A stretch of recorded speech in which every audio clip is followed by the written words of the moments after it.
नमस्कार दोस्तों, आप देख रहे हैं मंथन क्लासेस यूट्यूब चैनल। मैं राहुल आप सभी लोगों का स्वागत करता हूं। आज हम लोग 29 और 30 जुलाई 2020 से संबंधित महत्वपूर्ण घटनाओं को देखेंगे।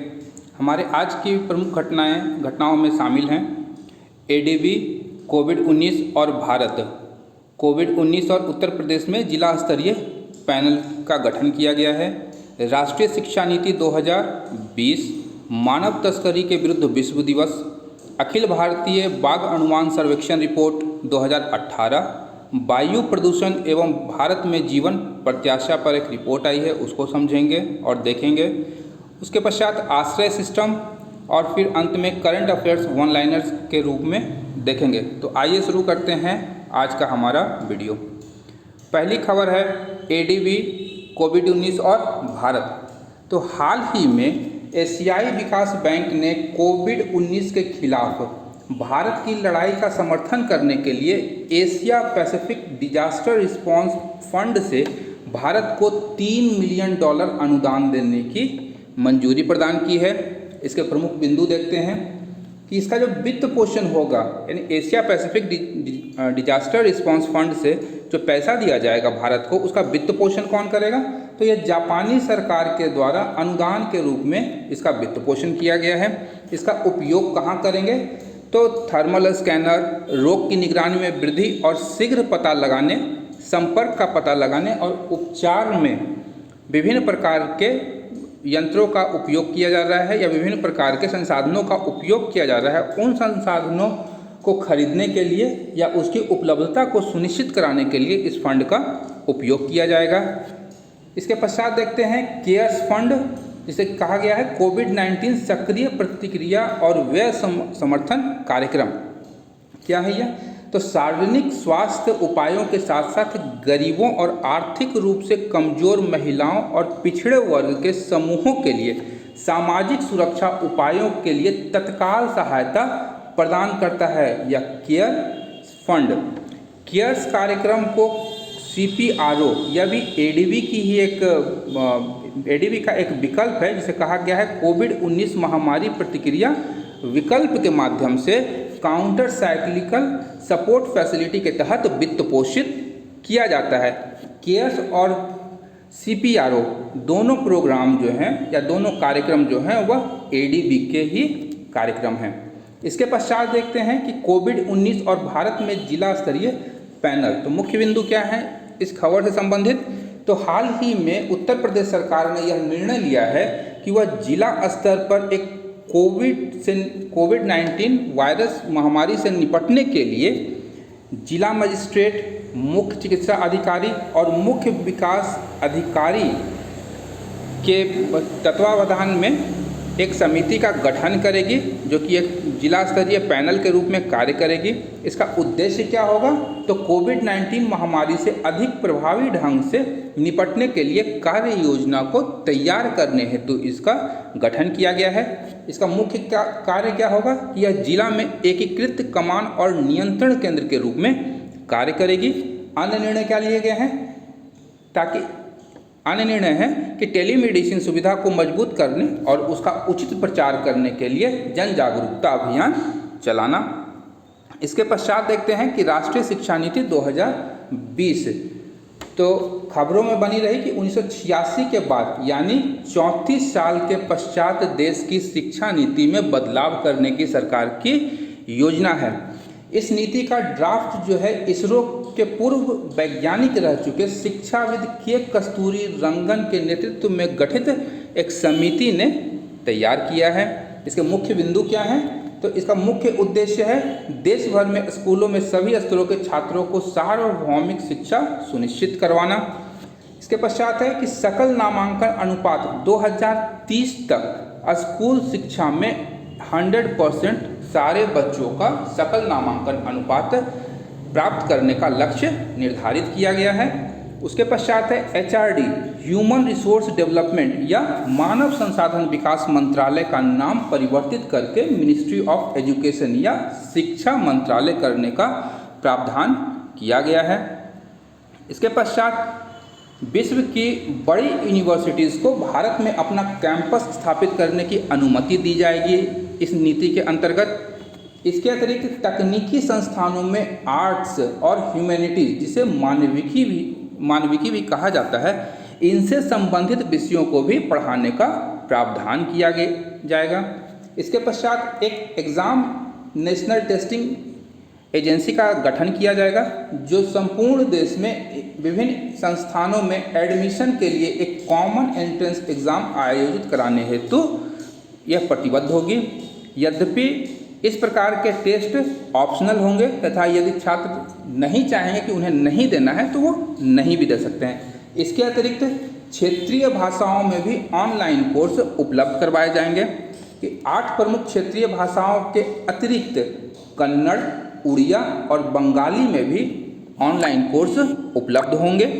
वहीं नई शिक्षा नीति के तहत जीडीपी का 6% हिस्सा खर्च करने का प्रावधान किया गया है, लक्ष्य रखा गया है। परंतु वर्तमान समय में केंद्र और राज्य सरकार दोनों के द्वारा मिलाकर के जीडीपी का कुल 4.43% ही शिक्षा पर खर्च किया जाता है। यद्यपि हम जानते हैं कि शिक्षा संविधान में समवर्ती सूची के अंतर्गत आता है। इसके पश्चात देखते हैं मानव तस्करी के विरुद्ध विश्व दिवस। कॉन्टेक्स्ट क्या है इसका? तो मानव तस्करी के विरुद्ध विश्व दिवस कब मनाया जाता है? तो 30 जुलाई को यह दिवस मनाया जाता है। उद्देश्य क्या है?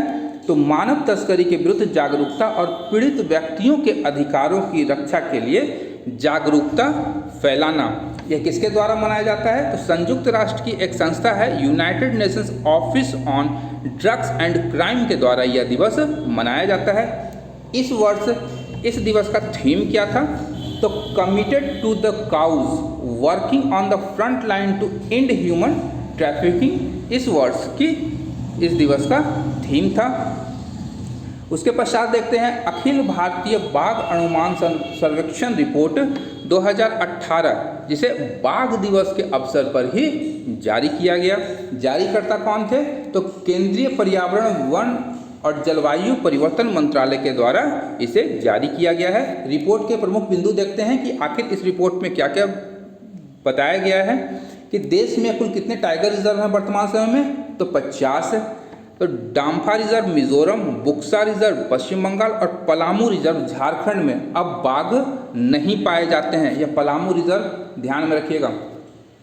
इसके पश्चात बाघों की सर्वाधिक संख्या वाला रिजर्व कौन सा है? तो कॉर्बेट टाइगर रिजर्व उत्तराखंड, यहाँ भारत में सर्वाधिक बाघ पाए जाते हैं। इसके पश्चात कर्नाटक के ही नागरहोल और बांदीपोरा रिजर्व में बाघ पाए जाते हैं। इसके पश्चात है बाघों की सर्वाधिक संख्या वाला राज्य कौन है? तो प्रथम स्थान पर है मध्य प्रदेश, उसके पश्चात कर्नाटक और फिर उत्तराखंड। इन तीनों स्टेट्स में बाघों की संख्या 400 से अधिक है। इसके पश्चात देखते हैं कि विश्व में कितने देशों में बाघ पाए जाते हैं? तो मुख्यतः 13 देश में बाघ पाए जाते हैं। उसमें प्रथम स्थान पर है भारत, जहां 2900 से ज़्यादा वर्तमान समय में बाघ पाए जाते हैं और संपूर्ण विश्व में बाघों की आबादी का यह 70% है। इसके अतिरिक्त बांग्लादेश, भूटान, कंबोडिया, चीन, इंडोनेशिया, लाओपीडिया, मलेशिया, म्यांमार, नेपाल, रूस, थाईलैंड और वियतनाम, इतने ही देशों में बाघ पाए जाते हैं। यानी ऊपर से अगर हम रूस से प्रारंभ करते हैं तो नीचे आप चीन और भारत और साथ में दक्षिण पूर्व एशिया के देशों को आप इसमें जोड़ सकते हैं। बस इतने देशों में ही बाघ पाई जाती है। इसके पश्चात हम वायु प्रदूषण एवं भारत में जीवन प्रत्याशा पर ऊर्जा नीति संस्थान शिकागो विश्वविद्यालय द्वारा एक रिपोर्ट जारी की गई है, उस पर एक थोड़ी संक्षिप्त चर्चा करेंगे। तो एयर क्वालिटी लाइफ इंडेक्स का विकास किया गया है किसके द्वारा? तो ऊर्जा नीति संस्थान शिकागो विश्वविद्यालय के द्वारा। इसका मुख्य निष्कर्ष क्या है कि प्रदूषण जो है मानव जीवन के लिए सबसे बड़ा जोखिम है। रिपोर्ट के प्रमुख बिंदु क्या है? तो वायु प्रदूषण के कारण एक औसत भारतीय के जीवन में 5 साल कम हो जाते हैं। यानी एक जो भारतीय है उसका जीवन अगर वो 70 साल जीना चाहिए उसे, तो वह केवल 65 साल ही जी पा रहा है। यह सूचकांक जीवन प्रत्याशा पर पार्टिकुलेट वायु प्रदूषण के प्रभाव पर आधारित है। पार्टिकुलेट वायु प्रदूषण पर यह आधारित है। पिछले 2 दशकों में भारत में पार्टिकुलेट प्रदूषण में 42% की वृद्धि हुई या कणिकीय प्रदूषण में 42% की वृद्धि हुई है। भारत में 84% आबादी उन क्षेत्रों में निवास करती है जहां प्रदूषण का स्तर देश की वायु गुणवत्ता मानकों से अधिक है। 2019 में पार्टिकुलेट प्रदूषण को कम करने के लिए राष्ट्रीय स्वच्छ वायु कार्यक्रम प्रारंभ किया गया था भारत में, ताकि देश में प्रदूषण को नियंत्रित और कम किया जा सके। 25% वायु प्रदूषण कम होने पर राष्ट्रीय जीवन प्रत्याशा में 1.6% की वृद्धि हो जाएगी। यानी अगर प्रदूषण को हम 25% कम कर लेते हैं तो हमारा जो राष्ट्रीय जीवन प्रत्याशा है उसमें 1.6% की वृद्धि हो जाएगी। इसके पश्चात देखते हैं आश्रय सिस्टम। आखिर आश्रय सिस्टम क्या है? तो आश्रय सिस्टम एक चिकित्सा विस्तर अलगाव प्रणाली है। इसका उद्देश्य क्या है? तो भारत में कोविड-19 के बढ़ते मामलों से निपटने हेतु पुनः प्रयोज्य समाधान के रूप में, यानी इसे रीयूज किया जा सकता है, रीयूज पुनः प्रयोज्य समाधान के रूप में विकसित किया गया है, जिससे कोविड-19 रोगियों के उचित अलगाव को, यानी अन्य रोगियों से कोविड-19 के रोगियों को अलग करके रखा जा सके। इसका विकास किसने किया है? तो defence institute of advance technology Pune के द्वारा इसका विकास किया गया है। निर्माण सामग्री इसमें क्या लगाई गई है, क्या है? तो आइसोलेशन सिस्टम के एनवेलप मेडिकल ग्रेड सामग्री संरचना पर समर्थित पारदर्शी और पारभासी विशेष सामग्री के द्वारा इसे बनाया गया है। इसकी विशेषता क्या है? तो यह मॉड्यूलर है और इसका डिज़ाइन पोर्टेबल है। इसके साथ साथ यह रीयूज कर सकते हैं इसे, और यह जीवाणुरोधी एंटी फंगल भी है। इसकी लागत क्या है? तो 10 बेड की एक इकाई के लिए 1 लाख रुपये तथा घर में बेड के लिए इसे 15,000 रुपये में यह उपलब्ध हो सकती है। इसके पश्चात हम 29 और 30 जुलाई 2020 से संबंधित करंट अफेयर्स की महत्वपूर्ण घटनाओं को देखेंगे। तो पहली घटना थी कि केंद्रीय मानव संसाधन विकास मंत्री रमेश पोखरियाल निशंक ने हाल ही में किस रिपोर्ट को लॉन्च किया है? तो India report on digital education 2020 को इन्होंने लॉन्च किया है। हाल ही में भारत में कौन सा फ्लाइंग क्लब देश का पहला DGCA अनुमोदित ड्रोन ट्रेनिंग स्कूल बना है? तो बॉम्बे फ्लाइंग क्लब जो है वह ड्रोन ट्रेनिंग स्कूल बना है, भारत का पहला है ये। उसके पश्चात है कि विश्व हेपेटाइटिस दिवस कार्यक्रम institute of liver and biliary sciences में आयोजित किया गया था। तो यह संस्थान कहाँ है? यह संस्थान है नई दिल्ली में। वित्त मंत्री निर्मला सीतारमण ने एशियाई बुनियादी ढांचा निवेश बैंक या AIIB के बोर्ड ऑफ गवर्नर्स के किस वार्षिक बैठक में भाग लिया है? तो वह 5वीं बैठक है।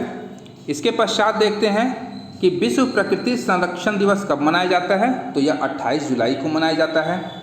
इसके पश्चात संयुक्त राष्ट्र महासचिव द्वारा जलवायु परिवर्तन पर युवा सलाहकार समूह में किस भारतीय नागरिक को नियुक्त किया है या नामित किया है? तो नाम है अर्चना सोरेंग को शामिल किया गया है। भारत किस देश के साथ मिलकर 8 मिलियन पाउंड एंटी माइक्रोबियल प्रतिरोध अनुसंधान में सहयोग करेगा? तो यूके के साथ में करेगा। इंग्लैंड के स्टुअर्ट ब्रॉड अपने 140वें टेस्ट में 500 विकेट पूरे कर लिए हैं। तो यह कारनामा करने वाले वो विश्व में किस नंबर के गेंदबाज बने? तो 7वें नंबर के गेंदबाज वो बन चुके हैं। हाल ही में किस संस्था ने SBI कार्ड के साथ मिलकर रुपे के सह ब्रांड कार्ड को लॉन्च किया है? तो रेलवे की IRCTC है, Indian railway catering and tourism corporation ने SBI कार्ड के साथ मिलकर रुपए पर सह ब्रांड कार्ड लॉन्च किया है। इसके पश्चात अंतर्राष्ट्रीय बाघ दिवस कब मनाया जाता है? तो 29 जुलाई को मनाया जाता है। इसके पश्चात है कि रूस ने किस देश को S-400 मिसाइल सुरक्षा प्रणाली की आपूर्ति पर रोक लगा दी है? तो वह देश चीन है।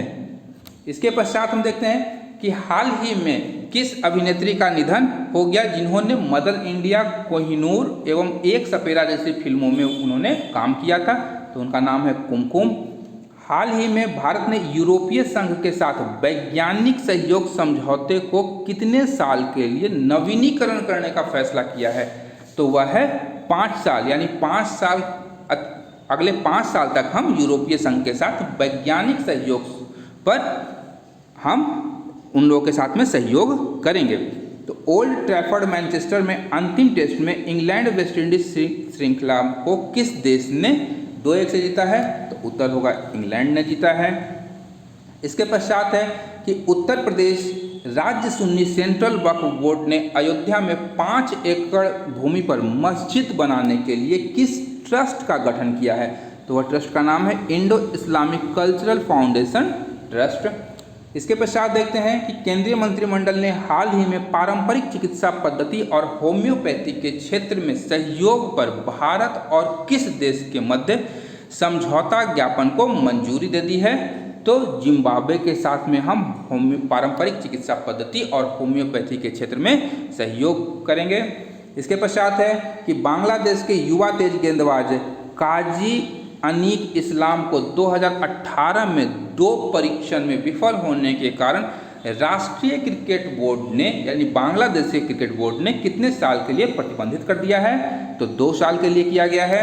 हाल ही में भारत कपास निर्यातकों को बढ़ावा देने के लिए किस देश में अपना कॉटन वेयर हाउस स्थापित किया है? तो वह देश वियतनाम है। आपको पता होना चाहिए कि वियतनाम अमेरिका में शुल्क मुक्त कपास का या कपास से सूती वस्त्रों का निर्यात करता है। तो भारत अपने निर्यातकों को अतिरिक्त लाभ देने के लिए वियतनाम में कॉटन वेयर हाउस का निर्माण कर रहा है। इसके पश्चात है कि केंद्र सरकार ने वित्त वर्ष 2018-19 के लिए आयकर रिटर्न भरने की अंतिम तिथि कब तक के लिए बढ़ा दी है? तो 30 सितंबर तक आयकर रिटर्न भरने की अंतिम तिथि बढ़ा दी गई है। चीन ने पृथ्वी का अध्ययन करने के लिए हाल ही में कितने उपग्रह लॉन्च किए हैं? तो 3 उपग्रह पृथ्वी के अध्ययन करने के लिए चीन ने लॉन्च किए हैं। हाल ही में किस भारतीय क्रिकेटर ने फर्स्ट क्लास और IPL सभी प्रारूपों से संन्यास लेने की घोषणा कर दी है? तो वह है रजत भाटिया। भारतीय मूल की किस लेखिका के उपन्यास बर्न्ट शुगर को प्रतिष्ठित अवार्ड बुकर हेतु सूचीबद्ध किया गया है? तो वह है अवनी दोषी। पाकिस्तान क्रिकेट बोर्ड ने पाकिस्तानी बल्लेबाज उमर अकमल का कितने साल का बैन घटाकर 18 महीने का कर दिया है? तो 3 साल के लिए इन्हें प्रतिबंधित किया गया था मैच फिक्सिंग के लिए, लेकिन इनका यह बैन घटाकर 18 महीने का कर दिया गया है। इसके पश्चात हाल ही में CSIR उन्नत भारत अभियान, IIT दिल्ली और विज्ञान भारती ने ग्रामीण विकास के लिए CSIR प्रौद्योगिकियों को अपनाने के उद्देश्य से एक AMU पर, त्रिपक्षीय AMU पर हस्ताक्षर किया है। और उत्तराखंड में पवन हंस ने उड़ान योजना के अंतर्गत देहरादून नई टिहरी श्रीनगर गौचर मार्ग पर हेलीकॉप्टर सेवा प्रारंभ कर दी है। इसके साथ ही आज का हमारा यह वीडियो यहीं समाप्त होता है। यदि आपको हमारा यह प्रयास पसंद आ रहा है तो हमारे इस चैनल को लाइक करें, सब्सक्राइब करें तथा बेल आइकन को दबाना बिल्कुल भी ना भूलें, ताकि आपको हमारे वीडियोस की नोटिफिकेशन प्राप्त होती रहे। यदि आपके कुछ सवाल हों या कोई सुझाव है तो आप कमेंट बॉक्स में डाल सकते हैं। तब तक के लिए धन्यवाद। मैं राहुल, टीम मंथन की ओर से।